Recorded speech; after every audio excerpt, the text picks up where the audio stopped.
Hi, everybody. Mike Evans and Jason Fullerton here with you for week 3, episode 3 of No Risk.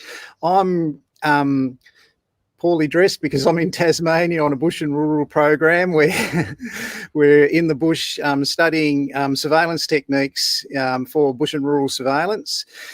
It's part of work we do with various government departments and independent surveillance operatives all around Australia. And what it is, it's basically an introduction to operating covertly in a bush and rural environment. So people like the environmental protection agencies, those sort of things, through local councils, state government and federal government, study this program with us. Policing study this program with us. It's very popular because you can't do this anymore. You don't get trained in this in various things, and it's very important people understand when they're working in farms and bush areas, how to coordinate it with local police, that sort of thing, if that's necessary. So we do that in Tasmania every year. With different people, different programs. Jason, how are you, mate? It's good to talk to you.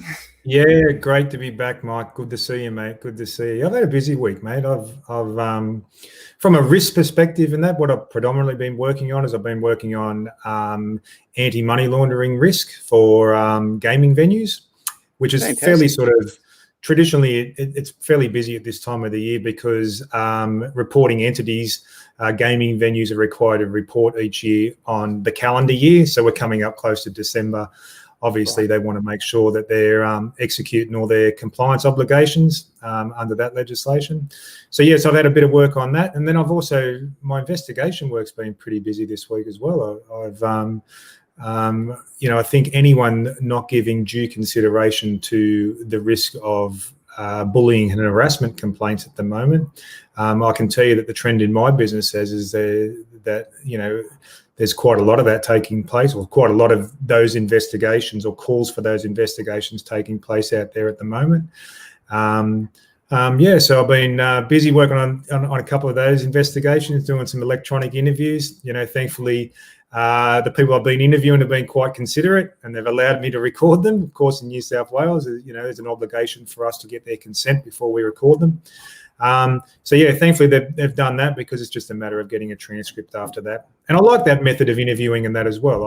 I just think it as you always teach, I know this, mate, that it just creates that environment where people feel comfortable, and you can have a real cognitive sort of interview with them, allowing everyone to speak and finding out all the little intricacies that contribute to whatever issue they're having in the workplace or anything like that. So yeah, I've had a good week, mate. Thank you. I've had a good year. Thank you. But this week in particular has been very busy.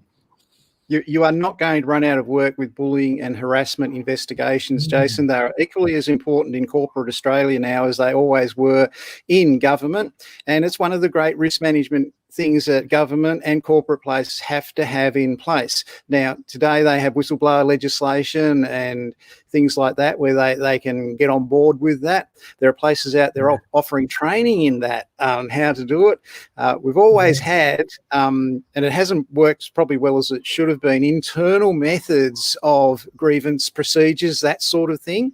And they've had their time. Really now it's come down to the more necessity for things like whistleblower and understanding of it and how it works, and how it's no skin off the corporation's nose to know what's going on, because it's worse if they don't know what's going on and it comes back and bites them later. And we've had some very high profile cases like that in Australia. Now, what Jason and I are trying to communicate in this program each week is we're here not to make security risk management more complicated. What Jason's been doing with his work and what I do with my work, this is our basic philosophy. This is our whole basic philosophy in this one slide. And this is the concept of what we do. If you look at it, it's easier and less expensive to build a fence at the top of a cliff than it is to pay to keep an ambulance to wait at the bottom with a couple of ambulance ladies or men in it waiting for the accident to happen. Our work that Jason and I do is prevent people falling off the cliff in the first place. And if you don't think of it as anything else, it's not complicated. So you build a fence at the top of that cliff, that stops it. You don't have to pay for that very expensive ambulance to be waiting at the bottom for the people that have the accident. So yeah, keep that. Well, I was just going to say, Michael, what we have learnt this year is that whilst the dynamic of risk significantly changes, the principles of risk management never change. It's always the same when you're responding to it. So, you know, it's important to know that. This bullying and harassment thing as well, I think why, you know, independently I'm engaged to go and undertake these investigations too, is to also prevent any allegations of prejudice, because I can tell you that is the dynamic of a bullying and harassment complaint that will always be argued. At the end of the day, whatever the outcome is of the investigation, there's going to be one party that's not going to be happy with that outcome. And when that occurs, that's when the whole, you know, allegations of prejudice, all those types of things, and that start to occur. So I think, you know, it's a nice protection to have someone independent doing those investigations. But by the same token, you know, I know larger organisations, it's probably a little bit more easier for them to get other participants involved, but certainly smaller organisations, those internal investigations, you need to know that there will be some risk which is attributed to the fact that someone will allege prejudice, whether it went their way or it didn't go their way. In my experience, it always came back on me as the investigator who was the person who was prejudiced. But my personal conviction in all that, as I was doing it, was, you know, I did not represent myself as a police officer, as an interrogator, or as a counsellor, or as a fixer. I was just an independent gatherer of information to find out the facts in the matter in relation to what happened between this person and that person on this day, date and time. And the way we go about it, what Jason and I do with that kind of work, it's if you like, I don't know, for want of a better word, you describe it as old-fashioned policing, really, but I'll go through it so you can see it in graphic form. But we need to know what happened. Now, when we're looking at these matters of bullying, harassment, nothing can happen. Nothing at all on planet Earth can happen without a day, date and time attached to it. If something happened, it has a day, a date and a time attached to it. So we use things like time and event lines. Now, you don't have to have really complicated software, expensive software. You can do a time and event line with a pen and a piece of paper, and you can put the times down and the events on that.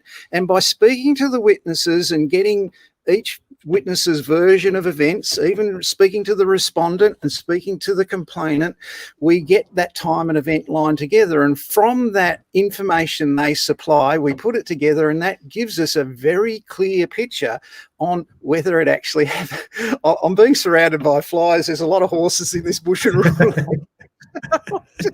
great. Is that the only reason, Mike? Is that the only reason? That's we did a thing last night. We had one part of it is first aid, and we do snake bites and treating snake bites. So we did the bandaging and the identification of the three types of snakes here. There's tiger snakes, there's lowland copperheads, and there's whip snakes.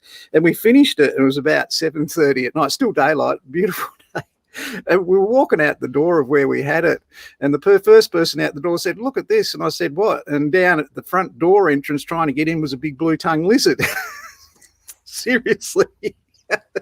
So, and we'd only just been talking. I'm gonna give a note to myself now that if there are snakes on this course you're running down, I'll do any of your courses, mate, because I think they're so good. Their curriculums are unreal. But I can tell you now, I'm not doing a course that involves snake bites or a risk of snake bite. That's just my own risk management strategy, mate. My own risk management strategy says if snakes are the risk, then I'm not going. It's a good strategy, Jason, but where we're going with this one, it's the major dope growing section of Tasmania. So it's high up, it's really wet, and it has lots of fine weather this time of year, so they don't have to go out, and there's no risk in growing them. It's a very low risk thing. They'll grow themselves. But one of the things is it's temperate rainforest. And when you walk through it, Tasmanians have the tree ferns. Behind me there is a tree fern, you can't see it, but they grow in this temperate rainforest and the sunlight doesn't hit the floor, so all the snakes sit in the tree ferns to get sunshine. So when you walk through it, they're all at eye height and you're looking in the eye as you walk through this. That's what we'll be doing tomorrow, so I'll show you some video of it next week, so you'll be able to see. Looking forward to it. Yeah, but we have to do that. We also did last night stinging nettles, thistles, and blackberries and stuff like that. But it's just part of that identification and awareness. When you're out there, this is what you've got to be aware of and how to treat it. So that was just a little incident that happened last night. But coming back to the bullying and harassment, the time and event line's a critical tool in it. And we had one case where a lady alleged that a man had sexually harassed her at work at the annual conference, at the Christmas party, and at the overseas trip. Now, he was a very high up, very, very well-known executive, and he had a personal assistant. So before we even spoke to him, we were able to get his diary. And so we went to his personal assistant, got his diary, and we found out he did not attend the conference because his wife was having a baby and he was in hospital with her on that day, date and time.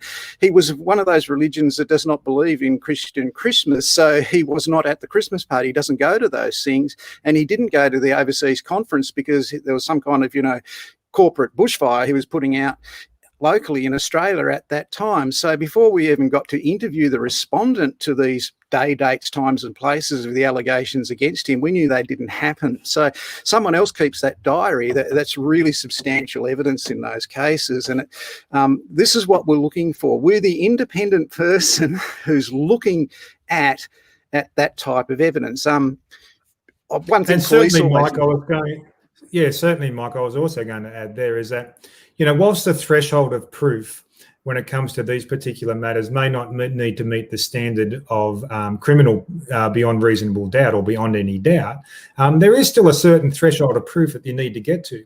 So the methods the fairness and the methods of which you undertake those interviews, the methods of which you gather evidence in that, still need to be able to tell a story that on a balance of probability would convince a judiciary that something did or did not happen. And that's just as important, that not only that something may have happened or did happen, that something may not have happened as well, particularly when you're dealing with bullying and harassment claims, because for every bullying and harassment claim that I feel quite confident about prosecuting that someone had acted or behaved badly, I've also, on the counter to that, also done a number of matters in that too where there was no case to answer, in my opinion.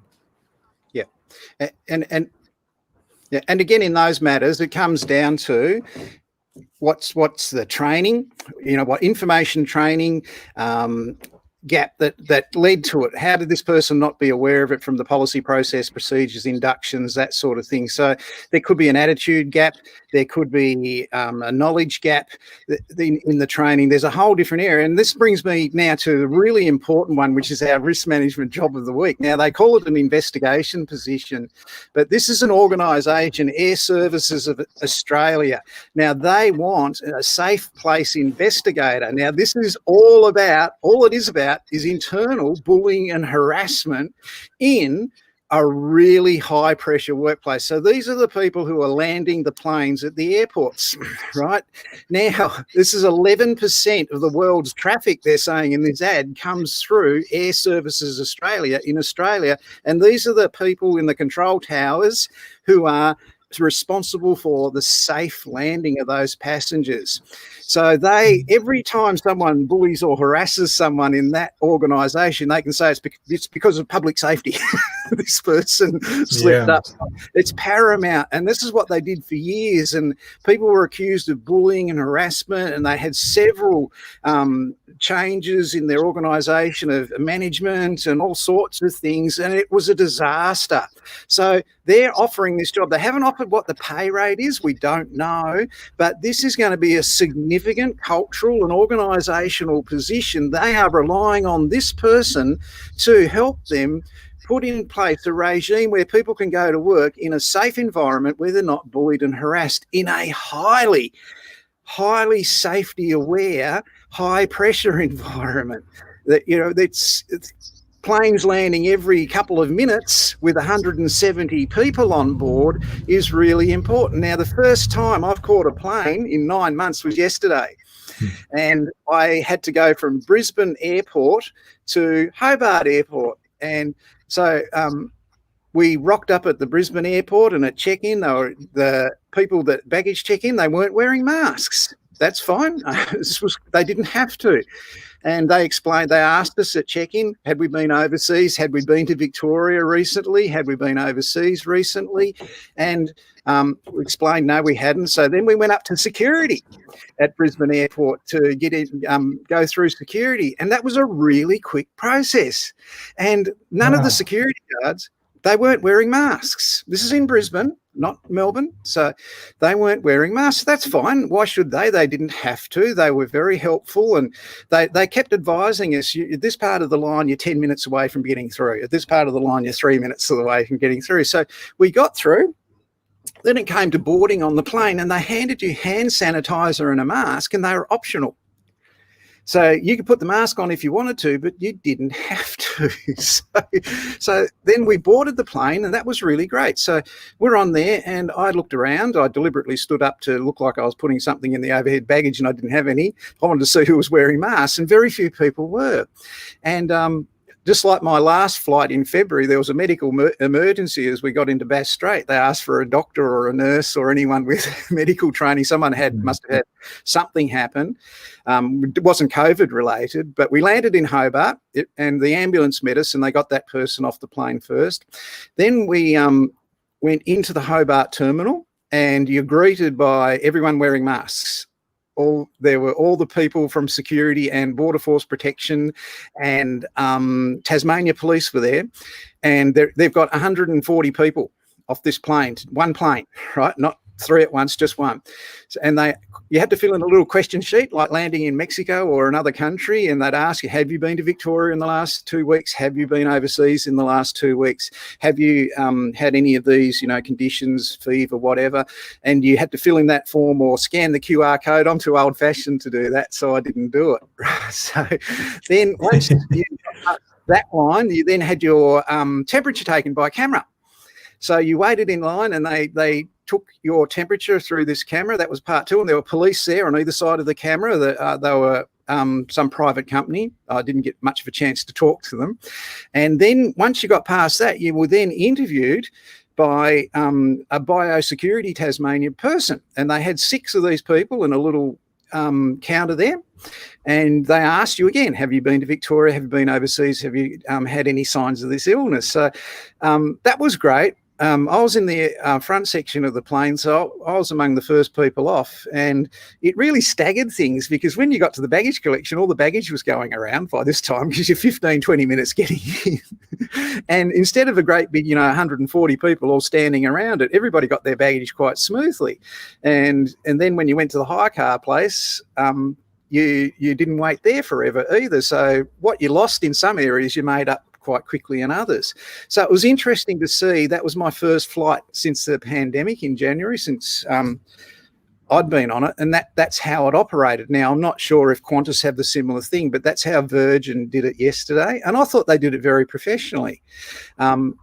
Tasmania. Now, Mike, we were looking at an article last week, if you recall. And, whilst there may have been a degree of nonchalance occurring there at Brisbane Airport, and that I'm really interested to know what people might think about how much non-intrusive supervision is being done via their technology, such as closed-circuit television. I think we've seen that they're really trying to improve the technology process about how they can monitor passengers and how they can monitor people in and around airports, and that when it comes to COVID-19. So, who's to know on that they're not looking for people with flu symptoms or what it may be via their closed-circuit television system, or that they're monitoring passengers' temperatures and that sort of thing. Because we've seen last week there was an article there talking about what they were doing at Avalon Airport and rolling out some of these technologies and that, which is far more. I mean, let's face it, it's a service industry. They respect the continuity of business that you and I have been talking about, the continuity of a passenger's pathway between checking in and getting to the plane. So they're conscious of that and about providing good service, but about how some of the more non-intrusive supervision is taking place using some of these electronic platforms. Yeah, I don't know. I'm sure there would be, and I'm sure in Victoria they'd be gearing up for it. The one thing I did notice today down here in the headlines in the local newspaper in Tasmania is they need 6,000 overseas workers to come here to pick the berry and various crops that have to be picked. So it's not just apples. Tasmania's long gone from the old apple days.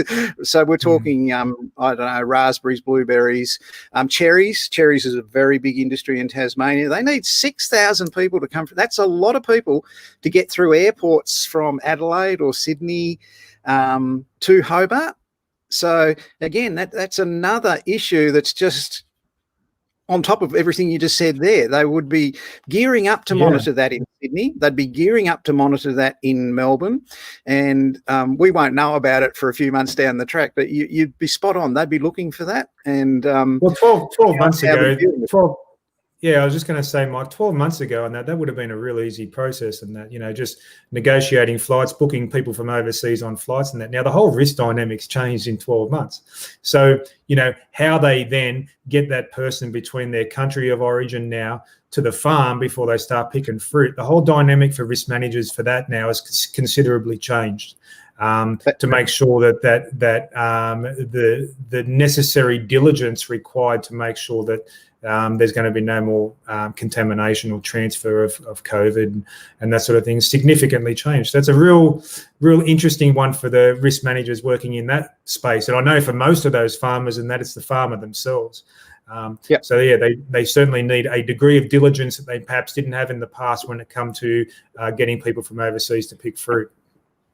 And that farmer, they are coordinating with biosecurity, and they have in Tasmania, one of the really interesting things that was always annoying for me as a surveillance operative in Tasmania, because I'd be doing bush or rural surveillance, and Tasmania's always had a large poppy industry.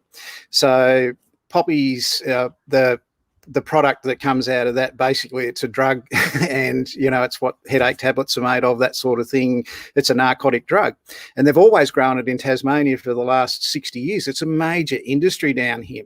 And they used to have police monitoring it. So where the crops were, the police would be on the hills around it with binoculars and, letting each other know on the radios that there were cars, suspicious-looking cars stopping there, because they'd stop and cut the poppy seeds, and that's what they'd get the heroin out of, but they'd boil it up and it'd kill them. So everybody that did that died anyway, but there was more to protect life. But now it's all monitored by satellite. Now, those biological crops are monitored by satellite. So what you're talking about going through an airport, as far as I hear, very feasible, very doable, and the value of it makes the cost worth it. So that's where you said it's encapsulated, that's where it goes. So very important thing. The technology will grow to meet it. When we first started this, the government went on a war footing by putting in JobKeeper, that sort of thing, which was very expensive, but they did it and they responded to it. Now they're looking at technology, just like you said. Now, one of the things I did say I was only going to show you one job, but if you do go to my Australian Private Investigator Corporate Government Investigation Jobs on Facebook, there's a job there for Monash University. They want a risk manager. And you think, Monash University, they're all overseas students, and we spoke about this last week. We are never going to have a stopping of overseas students coming to Australia. It's Australia's third largest industry is university students from overseas. So behind mining and tourism, that's students studying from overseas is our third largest industry. Now, it's not going to stop. And Monash University, no, it's not. And they have a job there. It's a beauty. It's on that Facebook page. It's for a security risk manager. And I personally know the person who's in charge of the security risk management of Monash University, and they do a great job down in Melbourne. And they are very reputational risk adverse. If there's any issues with sexual harassment on campus, or one of the big problems you have, date rape drugs, they're in every university, not just Monash, right? I don't even know if they were in Monash, but they are security are very, you don't want your students being drugged and then raped, that sort, because that all gets back to the people back home, and that affects their reputation here as a safe place to come. So Monash are right onto that, and they do a great job. They actually have 10 Subaru vehicles, Forester vehicles, that are equipped with CCTV that drive around outside the campus when the study day is over at 4 p.m. That's there to ensure that the students who are targeted by drug addicts and criminals, right, for their iPhones and for that sort of thing, are not robbed. So they have number plate technology. It's linked to the police database. Any stolen cars or known crooks with that registration number, it's reported that they're around Monash University. So it's an incredible risk management regime they have that's in place there just to protect the reputation of the university as a safe place for students to go and study. So have a look at that job. If you Google the Australian Security Academy investigation, corporate and private jobs on Facebook, it'll come up, and it's a really good job at Monash for risk managers, for security risk managers. You'll be part of probably a world leading team. Now, we spoke about Olympic Games and world leading team last week, and they were Australians that do it. Monash University do it really well. If you want to enhance your career and get something worthwhile on your resume, and you've got Certificate 4 in Security Risk Analysis and Certificate and Diploma of Diploma of Security Risk Management, Monash University would like to talk to you. So that's something to keep in mind. So, Jason, what's happening over the next week? What have you got on? Are you still going through the calendar year or what? Yeah. Look, I'm booking work in, which is nice. As you know, JSF Consulting has only been going since the beginning of the year, and of course, we all had the impact of the COVID, but my God, this calendar year is certainly coming home with a wet sail. So I'll be out there keeping abreast of it. But the most important thing for me is to make sure that I spend a little bit of time on my own personal development, professional development. I like to read. I like to look at all these things. You're talking about some pretty exciting security technology there. I always like to stay abreast of what's happening.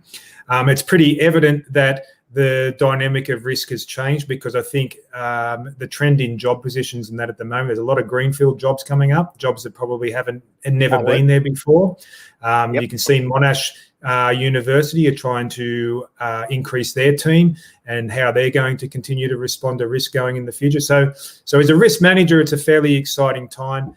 Over the next week and that, I'll continue to work closely with my clients. I'm very fortunate that clients have been extremely kind to me over the last 12 months, and I thank them for that. And I'll give them as much bang for their buck as they can. And I told them, so if they're not satisfied with what I do, they don't pay. All right, all they're going to do is ring my office, and we'll reverse that invoice out. But thankfully, I've never had to execute that because it wouldn't be a hell of a way of making a living, wouldn't it? Things are busy. Things keep on going along, and by all means, and that I look forward to these weekly catch-ups, because it requires me to sit down and have a read and see what's been happening out there. And it's always good interacting with you, Mike, because you're doing all these diverse activities, such as down there in Tasmania, and that surveillance and investigations in rural areas, that type of thing. And I know some of your other curriculums and that, look at some of this modern technology, such as drones and that type of supervision. But the dynamic's certainly changing. All the noise of the last week is over now, and I think everyone can comfortably bunker down now. They tell me there's a vaccine this week. Right. Okay. They tell me that the vaccine, the Pfizer vaccine, according to this morning's news, has a 90% success rate, and it's looking at being rolled out worldwide next year. Now, I know Australia has, I understand, ordered 20 million of those already. They were on pre-order, and they tell me that it's going to be ready to roll out at the start of the next year. So the stock exchange obviously responded to that news. So there's a degree of this whole COVID pandemic perhaps getting it under control, and certainly Victoria's been a clear example of that. So if you want to learn anything in that, go and have a look. Albeit for all the poor things that were done early in the piece, and that you can't deny the success of Victoria over the last 10 days to have zero transmission and zero deaths over that period, that they turned the corner, and my God, they turned the corner quick. So, I'd be looking at some of the methods and techniques they were using. Yep. Yeah, so that's the week. Yep. One thing you said that jobs are coming up that never existed before. One that's come out of left field this week, Jason, as far as a job goes, is this one. It would have been unthinkable 12 years ago. It never would have been thinkable. But the Australian Federal Police are looking for covert analysts and insurance monitors, and they're welcoming back ex-Australian Federal Police.